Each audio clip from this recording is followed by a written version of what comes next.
નમસ્કાર નમસ્કાર નમસ્કાર વિદ્યાર્થી મિત્રો, કેમ છો? ફરી એકવાર આપનું હાર્દિક સ્વાગત છે આપણી પોતાની યુટ્યુબ ચેનલ સ્ટડી માસ્ટરમાં. દરેક વિદ્યાર્થીઓના મગજમાં સળગતો પ્રશ્ન છે કે સાહેબ, હવે જે ટાઈમ જતો રહ્યો તે જતો રહ્યો, પણ શું હવે ઓગસ્ટ મહિનાથી શરૂઆત કરી અને પરીક્ષામાં ટોપ કરી શકાય કે નહીં? તો એનો જવાબ છે વિદ્યાર્થી મિત્રો, હા, તમે ટોપ કરી શકો છો, પણ જો તમે યોગ્ય સ્ટ્રેટેજીથી કામ લેશો તો આ વસ્તુ શક્ય છે. તો ઘણા બધા વિદ્યાર્થીઓને પાછો પ્રશ્ન થશે કે સાહેબ, અમારે કામ કરવું કેવી રીતે, અમારે તૈયારી કરવી કેવી રીતે કે જેથી કરીને અમારા પરીક્ષામાં સારા માર્ક્સ આવે? તમે જાણો છો, આ વર્ષે આપણી બોર્ડની પરીક્ષા છે તે ફેબ્રુઆરી મહિનાના અંતમાં છે. જનરલી પરીક્ષા છે તે માર્ચમાં આવતી હોય છે, પણ આ વખતે વહેલી છે, એટલે કે આપણી પાસે હવે ટાઈમ છે તે ઓછો છે, રાત નાની અને વેશ જાજા છે. તો વિદ્યાર્થી મિત્રો, આપણે કરશું કેવી રીતે તૈયારી? તો એના વિશે આજે મારે થોડું તમને ગાઈડન્સ આપવું છે. વિદ્યાર્થી મિત્રો, આ આપણી કઈ બ્લુ પ્રિન્ટ છે, બરાબર? આની અંદર બોર્ડ છે યુનિટ દીઠ માર્ક્સમાં ફેરફાર કરી શકે છે, બરાબર? એ બ્લુ પ્રિન્ટ નીચે લખેલું જ હોય છે કે બોર્ડની પાસે સત્તા છે, પણ મોટે ભાગેનું પેપર છે એ આ રીતે જ આવતું હોય છે. તમારો પાર્ટ બી છે તે આ રીતે જ હોય છે, રાઈટ? કે તમારું પહેલું જે ચેપ્ટર છે સંબંધ અને વિધેય, રિલેશન્સ અને ફંક્શન્સ, એનો પ્રકરણ દીઠ ગુણભાર છે 6 માર્ક્સ, બરાબર છે? એટલે કે આ ચેપ્ટરમાંથી આપણને 6 માર્ક્સનું પૂછાય છે. હવે 6 માર્ક્સમાં એમસીક્યુ પોર્શન પણ આવી ગયો અને પાર્ટ બી પણ આવી ગયો, બરાબર? એટલે વિદ્યાર્થી મિત્રો, જ્યારે તમે પ્રિપેરેશન કરવા માટે બેસો છો ત્યારે એ પ્રકરણ દીઠ એનો ગુણભાર જો, બરાબર? એ ચેપ્ટરનું મહત્વ કેટલું છે તે જો, બરાબર? ઘણા બધા વિદ્યાર્થીઓ તૈયારી કરે છે પણ ઊંધે માથે તૈયારી કરે છે, બરાબર? કોઈ વિઝન હોતું નથી.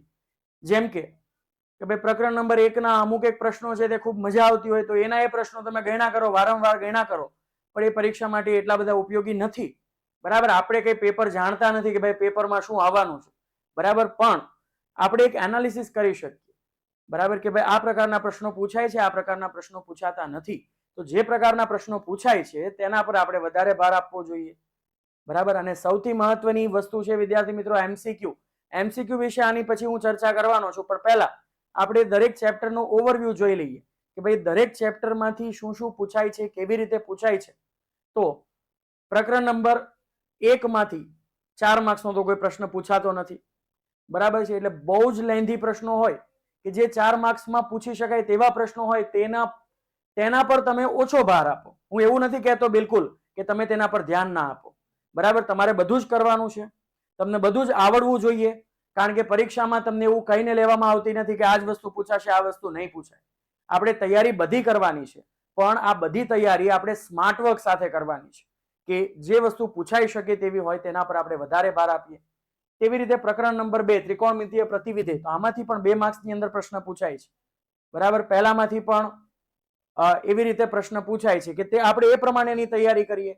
અમુક એક પ્રકારના સ્વાધ્યાય હોય તો તેમાંથી વારંવાર પ્રશ્નો પૂછાતા હોય. તો આની માટે તમારે વિદ્યાર્થી મિત્રો, તમે પહેલા થોડા જૂના પેપર્સ છે તેને એક દિવસ લઈને બેસો, બરાબર છે? પેપરનું એનાલિસિસ કરો. થોડો ઘણો ફરક હશે, કારણ કે પહેલા એનસીઆરટી એ સિલેબસ રિડ્યુસ કર્યો અને ગયા વર્ષે એ પ્રમાણેનું પેપર હતું, બરાબર? અને એની જૂના પેપર તમે જોશો તો એની અંદર અમુક એક વસ્તુ એવી હશે કે જે હવે તમારી ટેક્સ્ટબુકનો ભાગ નથી, પરંતુ તમે ગયા વર્ષનું પેપર છે તેને રિફર કરી શકો, અથવા તો જૂના પેપર કે જેની અંદર હાલમાં પણ જે પોર્શન છે તેને તમે રિફર કરી શકો, બરાબર? આ બધી વસ્તુનું જો તમે સટીક એનાલિસિસ કરશો અને પછી તમે એક પ્લાન બનાવીને જો આગળ વધશો ડગલે ડગલે ડગલે ડગલે, તો થશે, બરાબર? તમે એક દિવસમાં ઓવરનાઇટ કોઈને પણ કઈ વસ્તુ મળતી નથી, બરાબર? તમને એક રાતની અંદર જોતું હોય, એક રાતની અંદર તમને આઈએમપી જોતી હોય તો ભૂલી જાઓ, અત્યારે વિડીયો બંધ કરી દો, બરાબર છે? તમને એક રાતની અંદર ક્યાંય સફળતા મળવાની નથી. જો તમે ટુકડે ટુકડે ટુકડે ટુકડે મહેનતનો સરોવર તમારો ભેગો કરેલો હશે, બરાબર? બુંદ બુંદ મહેનતનું કરીને તમે સરોવર મહેનતનો ભેગો કરેલો હશે તો એ જરૂરથી તમને છેલ્લે કામમાં આવશે. વિદ્યાર્થી મિત્રો, પ્રકરણ નંબર 3 અને 4, બરાબર છે? તો ચોથા પ્રકરણમાંથી 4 માર્ક્સની અંદર પ્રશ્ન પૂછાય છે, બરાબર? અને આપણે લાઈવ સેશનની અંદર અત્યારે એ પ્રકારના જ પ્રશ્નો સોલ્વ કરી રહ્યા છીએ. તો મારા ખ્યાલથી અત્યારે લગભગ તમારી સ્કૂલમાં પણ 9 સુધીના ચેપ્ટર્સ છે તે પતી ગયા હશે, અને મોસ્ટલી ડિસેમ્બર પહેલા તમારો બધો સિલેબસ છે તે પૂરો કરી દેતા હોય છે બધી જગ્યાએ, કારણ કે પછી પ્રેક્ટિસ પેપર છે, પ્રેક્ટિસ માટે રિવિઝન ટેસ્ટ છે એ ચાલુ કરતા હોય છે જનરલી. તો વિદ્યાર્થી મિત્રો, આપણું પણ જે કંઈ પણ તમે શેડ્યુલ બનાવો તેમાં આવી રીતે જ તમે કરો, બરાબર છે? હવે ભાઈ 1 થી 10 ચેપ્ટર પતી ગયા છે અથવા તો 1 થી 9 ચેપ્ટર પતી ગયા છે, તો એ પતી ગયા છે એ વાસ્તવિકતા છે, બરાબર. પણ હવે તમે એનું ધીમે ધીમે રિવિઝન ચાલુ કરો, બરાબર. દિવસનો થોડો થોડો સમય છે તે રિવિઝન માટે ફાળવો. ચેપ્ટર નંબર 1 ના એવા પ્રશ્નો કરો કે જે પહેલા પૂછાઈ ગયા હોય, બરાબર. ચેપ્ટર નંબર 1 આપણે કરવાનું જ છે, પણ ચેપ્ટર નંબર 1 ના એવા પ્રશ્નોને પ્રાયોરિટી આપો કે જે પહેલા પૂછાઈ ગયા છે. તેવી રીતે બધા જ ચેપ્ટરના જે ચેપ્ટર તમારા પતી ગયા છે તે જૂના પ્રશ્નપત્રની અંદર જે પ્રકારના પ્રશ્નો પૂછાઈ ગયા છે તેની તમે પ્રેક્ટિસ કરો. અને ગણિત વિષય એવો છે વિદ્યાર્થી મિત્રો કે તેમાં તમે જેટલી વધારે પ્રેક્ટિસ કરશો એટલું વધારે તમને સારું પરિણામ મળશે, રાઈટ. પછી અને આ ચેપ્ટર નંબર 5, 6, 7, 8, 9 એટલે કે તમારું કેલ્ક્યુલસ, કલનશાસ્ત્ર, બરાબર. એનો ટોટલ ગુણભાર છે તે વિદ્યાર્થી મિત્રો 45 માર્ક છે. એટલે કે પેપરનો અડધો ભાગ તો આ 5 ચેપ્ટર જ લઈ જાય છે, બરાબર. આપણી પાસે 13 ચેપ્ટર છે, એમાંથી 5 ચેપ્ટર છે એ 50% વસ્તુ લઈ જાય છે. વધ્યા તમારી પાસે 8 ચેપ્ટર.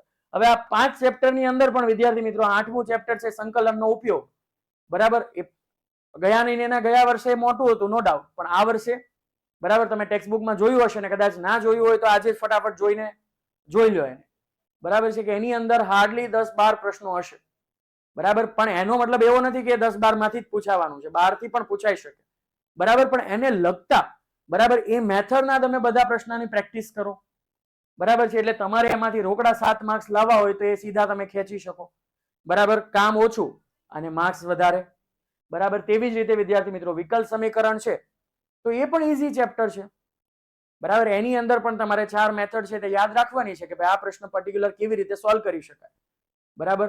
અને જો તમે પ્રેક્ટિસ કરી હશે, બરાબર, બધા જ ઉદાહરણના પણ બધા પ્રશ્નો ગણી નાખવાના છે અને સ્વાધ્યાયના પણ દરેક પ્રશ્નો ગણવાના છે, કાંઈ પણ મૂકવાનું નથી, બરાબર છે. બધી જ વસ્તુ તમારી નજર સામેથી પસાર થયેલી હોવી જોઈએ. અને કોઈ પણ એક વસ્તુ પાછળ તમે વધારે સમય ના વેડફો. ફરીને કહું છું કે ભાઈ તમે ઘણા વિદ્યાર્થીઓની કેવી ટેવ હોય છે કે ચેપ્ટર નંબર 1 ની પાછળ 15 દિવસ આપી દે, બરાબર. અને પછી પરીક્ષા નજીક આવી જાય, પછી આપણી પાસે કરવા માટે ઘણું બધું કામ છે પણ પછી સમય નથી, બરાબર. તો અત્યારે આપણી પાસે સમય છે. જો તમે એક ફટાફટ જશો અને કદાચ તમને થોડું ઘણું ખબર ના પડી હોય તો તમને બીજી વાર રિવિઝન કરવા સમયે એ વસ્તુ પણ તમારી સુધરી જશે. પણ રિવિઝન તમારે કરવું પડશે. જેટલી વધારે વાર રિવિઝન કરશો એટલો વધારે તમને ફાયદો મળશે. તમે એકની એક વસ્તુ 10 વાર વાંચી જાઓ અને પહેલા તમે એક વાર વાંચી લીધી, બરાબર, પછી બીજી વાર વાંચી લીધી, એટલે કે તમે વચ્ચે વચ્ચે બીજા કોઈ સબ્જેક્ટનું વાંચતા હોય અને આવી રીતે તમે 10 વાર વાંચો ને એક ધારું 10 વાર વાંચો તો જે તમે કટકે 10 વાર વાંચ્યું હશે ને એ તમને વધારે લાભ આપશે, બરાબર. એ તમારી લોંગ ટર્મ મેમરીમાં સ્ટોર થશે વિદ્યાર્થી. એટલે કોઈ પણ એક ચેપ્ટર પાછળ, કોઈ પણ એક પ્રકારના પ્રશ્નો પાછળ વધારે સમય ના બગાડો, બરાબર. આ કી પોઈન્ટ છે કે બધી જ તમે પ્રિપેરેશન કરો, બરાબર છે. નથી આવડતું એને સમજવાનો પ્રયત્ન કરો, સમજો, છતાં યાદ નથી રહ્યું તો મને યાદ નથી રહ્યું એવું તમારે અત્યારે વિચારવાનું નથી, એને મૂકો, એને સ્કીપ કરો, બરાબર છે. આગળ વધો. પછી જ્યારે આપણે રિવિઝન કરશું ત્યારે ફરી પાછું તેમાંથી પસાર થશું, પાછું એકવાર રિવિઝન કરશું તો ફરી પાછું એમાંથી પસાર થશું. એટલે કે આ તમે જેટલી વધારે વાર પસાર થશો એટલો વધારે તમને ફાયદો મળશે. એટલે કે આ 5 ચેપ્ટર્સ છે તે ખૂબ જ મહત્વના છે વિદ્યાર્થી મિત્રો. કારણ કે જો આની અંદર તમે સારા માર્ક્સ લાવશો એટલે ઓટોમેટિકલી તમારું રિઝલ્ટ છે તે સુધરી જશે. કારણ કે 50% ભાર તો આનો છે, ઓલમોસ્ટ 50%, એક્ઝેક્ટ 50% નહીં, કારણ કે 45 માર્ક છે, બરાબર. પછી વિદ્યાર્થી મિત્રો આ 10મું અને 11મું તો આ તો એકદમ ઈઝી ચેપ્ટર્સ છે, બરાબર. સદિશનું બીજગણિત અને ત્રિપરિમાણીય ભૂમિતિ. આની અંદર ત્રિપરિમાણીય ભૂમિતિની અંદર તો ઘણો બધો પોર્શન છે તે આપણી પાસે રિડ્યુસ થઈ ગયો છે, બરાબર. બાકી પહેલા સમતલ વાળા ને એ બધા પ્રશ્નો છે તે થોડા હાર્ડ પણ લાગતા હતા વિદ્યાર્થીઓને, ટફ લાગતા હતા, બરાબર. પણ આ હવે તમે ઇઝીલી કરી શકો તેવું છે. સુરેખ આયોજન, બરાબર. સુરેખ આયોજનનું રિવિઝન કરવા માટે તમારે 2 કલાક જોઈએ, ધેટ્સ ઇટ, બરાબર છે. 2 કલાકથી વધારે એના માટે સમય પણ જોઈએ નહીં. અને એમાંથી રોકડો 3 માર્ક્સનો એક સવાલ હોય છે, બરાબર. તો આ તમે માર્ક્સ કવર કરી શકો. સંભાવના પણ એમાંથી પણ પાછળનો કેટલોક ભાગ છે તે કાઢી નાખ્યો છે. એટલે હવે આપણી પાસે જે વધ્યું છે વિદ્યાર્થી મિત્રો એમાં સારામાં સારું આપણે કેવી રીતે કરી શકીએ તેના પર ફોકસ કરવાનું છે. પણ મેં વસ્તુ જે કીધી એ તમારે ખાસ ધ્યાનમાં રાખવાની છે કે ભલે આપણી પાસે હવે ટાઈમ જે છે એ ટાઈમમાં આપણે શરૂઆત પહેલેથી કરીશું, પણ આપણે બધી જ વસ્તુ પાછળ વધારે સમય આપીશું નહીં, બરાબર છે. તેના ક્વિકલી તમે એના થ્રુ જાઓ. અને ઘણા બધા ચેપ્ટર્સ એવા છે કે જે ભાઈ 5મું ચેપ્ટર છે, 6ઠું ચેપ્ટર છે કે જેની અંદર તમારે સૂત્રો યાદ રાખવા પડશે. બરાબર, બીજું ચેપ્ટર છે. તો સૂત્ર જ જો તમને નહીં આવડતા હોય અને તમે એવી આશા રાખો કે ભાઈ મારે ટોપર બનવું છે, તો એ વાત વાહિયાત છે. બરાબર, કે તમારે સૂત્ર તો યાદ રાખવા જ પડશે. અને આ વસ્તુ તમે મગજમાં ગાંઠ બાંધી લ્યો. બરાબર છે, જો સૂત્ર પાકા નહીં કરો તો તમારાથી નહીં થાય, નહીં થાય, નહીં થાય. બરાબર, જે કાચો માલ, જે સામગ્રીની જરૂર છે એ તો તમારે ભેગી કરવી પડે ને પહેલા. બરાબર, એમાં જો તમે આળસ કરશો, એમાં પ્રમાદ કરશો તો ચાલશે નહીં. એટલે જે ચેપ્ટર ની અંદર સૂત્રો વધારે આવે છે એ બધા ચેપ્ટર્સના સૂત્રો તો કડકડાટ આવડતા હોવા જોઈએ. ધારો કે દાખલો તમને ના ગણતા આવડે તો એ બીજા નંબરની વાત છે, પણ તમને એનું સૂત્ર ત્યાં વાપરતા આવડવું હોવું જોઈએ કે ભાઈ અહીંયા આ સૂત્ર લાગે. બરાબર, પછી આગળથી મને નથી થતું, મારાથી નથી થતું, ઇટ્સ ઓકે, એ પછી બીજી વાત છે, એ પછી બીજી વાર આપણે એને જોઈશું. બરાબર, પણ તમને સૂત્ર તો બધા કડકડાટ આવડતા હોવા જોઈએ. જો આટલી વસ્તુ તમારી થઈ ગઈ એટલે કે મોટે ભાગે તમે પાર્ટ બી નું થઈ ગયું.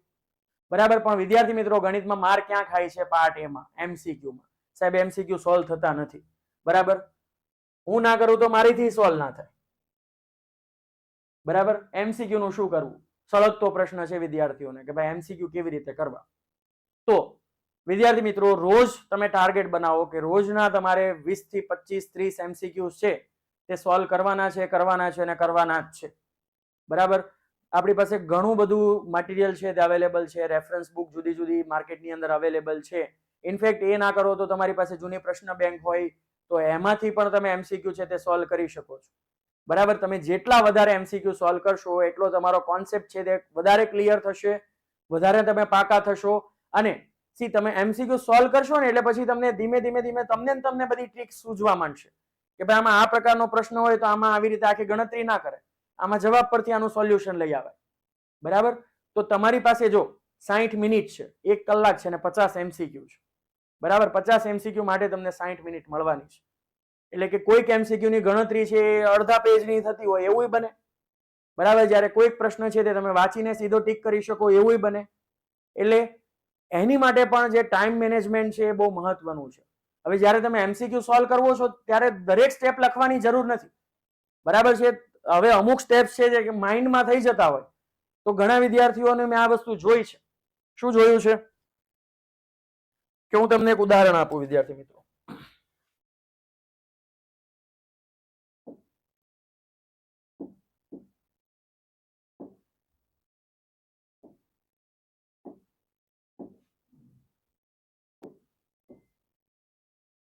આઈ થિંક આ નહીં દેખાય આ કલર.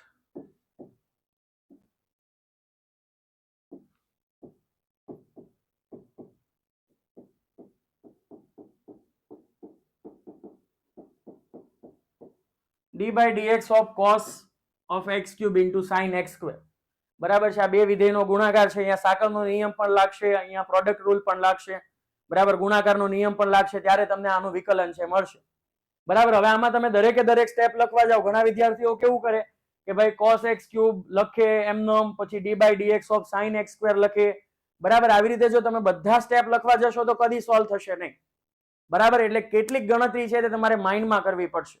બરાબર, કે ભાઈ આ cos x cube એમનેમ છે, sin x square નું આપણે વિકલન કરવાનું છે. પછી પાછું x square માટે એક અલગ સ્ટેપ લખે કે ભાઈ d by dx of x square. હા, પાર્ટ બી માટે ઇમ્પોર્ટન્ટ છે, પણ પાર્ટ એ માં જ્યારે આપણે MCQ સોલ્વ કરતા હોય ત્યારે દરેકે દરેક ગણતરી આપણે કોઈને બતાવવાની નથી. આપણને માત્ર જવાબ સાથે નિસ્બત છે. બરાબર છે, એ તમે કેવી રીતે, તમે તમારી વિવેક બુદ્ધિનો ઉપયોગ કરીને કેવી રીતે સોલ્વ કરીને જલ્દીથી લાવો છો તે મહત્વનું છે. એટલે વિદ્યાર્થી મિત્રો MCQ માટે આ ખાસ. બરાબર છે, ઈચ એન્ડ એવરી સ્ટેપ લખવાની કઈ જરૂર નથી. ઘણા બધા પ્રશ્નો એવા હશે કે જે માત્ર જવાબ પરથી તમને અંદાજો આવી જાય. બરાબર છે, તો બધી વખતે કઈ તારવણી કરો અને પછી જવાબ મળે એવું જરૂરી નથી. બરાબર છે, જવાબ પરથી પણ ઘણા પ્રશ્નો છે તે નક્કી થઈ જતા હોય કે ભાઈ એ અને સી ઓપ્શન તો જવાબ તરીકે આવે જ નહીં, હવે બી અને ડી નું વિચારવાનું રહ્યું. બરાબર, પછી બીજું વિદ્યાર્થી મિત્રો કે તમે જેટલી વધારે પ્રેક્ટિસ કરશો એટલું વધારે તમે સારું સ્કોરિંગ કરી શકશો. બરાબર, જો તમારી પ્રેક્ટિસ 0 હશે તો MCQ ની અંદર તમે માર ખાશો અને માર ખાશો. કદાચ પાર્ટ બી માં તમે સારામાં સારું લખ્યું, તમે 45 લઈને આવ્યા. બરાબર છે, પણ તમે MCQ માં 25 લાવશો એટલે ઓવરઓલ રિઝલ્ટ છે એ તો તમારું એકદમ ડાઉન થઈ જશે. બરાબર, એટલે કે ઇક્વલ ઇમ્પોર્ટન્સ છે. આપણે મેઇનલી કોના પર ફોકસ હોય છે? આપણો વધારે પાર્ટ બી પર હોય છે, પણ પાર્ટ એ પર આપણે એટલી પ્રિપેરેશન કરતા નથી. પણ એને પણ ઇક્વલ ઇમ્પોર્ટન્સ આપવાનું છે. અને આ કોઈ થિયોરેટિકલ સબ્જેક્ટ નથી કે તમને લીટીમાંથી સીધો જવાબ મળે, સીધો જવાબ તમે ટીક કરી નાખો કે ભાઈ ગુજરાતનું પાટનગર કયું છે, તો નીચેના પૈકી કયું છે ગાંધીનગર, તમે ફટનારાનું ટીક કરી નાખો, એવું દર વખતે થશે નહીં. બરાબર, તમારે આની અંદર ગણતરી કરવી પડશે. ને ગણતરી ક્યારે થશે? જ્યારે તમને સૂત્ર પરફેક્ટ આવડતા હશે, જ્યારે તમે કોન્સેપ્ટ વાઇઝ એકદમ ક્લિયર હશો ત્યારે. અને બધી જ વસ્તુ છે, ચાલો તમારી પાસે કોન્સેપ્ટ વાઇઝ તમે ક્લિયર છો, બરાબર, તમને બધું આવડે છે, તમારાથી થાય છે, છતાંય કેટલાક એમસીક્યુ એવા હશે કે જે તમારાથી સોલ્વ નહીં થાય. બરાબર છે, તો એવા સમયે કોઈની હેલ્પ લો. બરાબર, તમારા ફ્રેન્ડ્સની હેલ્પ લઈ શકો છો, તમે તમારા ટીચર્સની હેલ્પ લઈ શકો છો. બરાબર, હવે એની પાછળ તમે પછી ટાઈમ વેડફા રાખો તો એનો કોઈ મતલબ નથી. હા, તમારે જાતે પ્રયત્ન કરવાનો છે કે ભાઈ અમુક એક તમે એકાદ વાર, 2 વાર, 5 વાર પ્રયત્ન કરો. બરાબર છે, પણ એ કદાચ તમારાથી સોલ્વ થતો નથી તો તમે 2 દિવસ લગીને એના ઉપર જ મૈથા રાખો, એ પણ યોગ્ય વસ્તુ નથી. સી, એ યોગ્ય છે.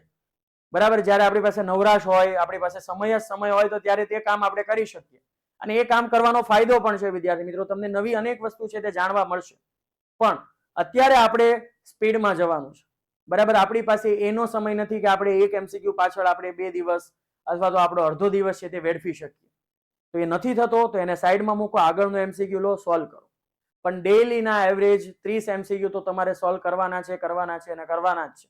ખાલી ગણિતના નહીં, બરાબર છે, જો ફિઝિક્સના પણ અને કેમેસ્ટ્રીના પણ. બરાબર છે, બધાના તમારે 30 એમસીક્યુ છે તે ડેઈલીના સોલ્વ કરવાના છે. રાઈટ, 30 ના થાય તો 20, પણ ડેઈલીના 20 એમસીક્યુ છે તે સોલ્વ કરો, પ્રકરણ વાઇઝ સોલ્વ કરો. બરાબર, અને આમાં અમુક એક એમસીક્યુ છે તે તો સેમ પેટર્ન ના હોય કે ભાઈ આના ઉપરથી આ પ્રકારનો એમસીક્યુ આવતો હોય તે તો તમારો સીધો સોલ્વ થઈ જાય. બરાબર, એટલે કે એમાં તમારે કે બધું લખવાનું નથી. બરાબર, એને માત્ર સોલ્વ કરવાના છે. જેટલા વધારે તમે સોલ્વ કરશો, જેટલી વધારે પ્રેક્ટિસ કરશો, એટલો વધારે ફાયદો થશે. અને ઓગસ્ટ મહિનાથી પણ જો અત્યારે પણ તમે શરૂઆત કરો, 1 થી શરૂઆત કરો, તો તમે આરામથી બોર્ડની અંદર સારામાં સારા માર્ક્સ છે તે લાવી શકશો. રાઈટ, તો આશા રાખું છું વિદ્યાર્થી મિત્રો તમે પણ આજથી જ મંડી પડશો. બરાબર, હવે કાલ પર આપણે છોડવાનું નથી, આજથી જ આપણે શરૂઆત કરવાની છે. તો ફરી પાછા મળીએ વિદ્યાર્થી મિત્રો, ત્યાં સુધી આવજો.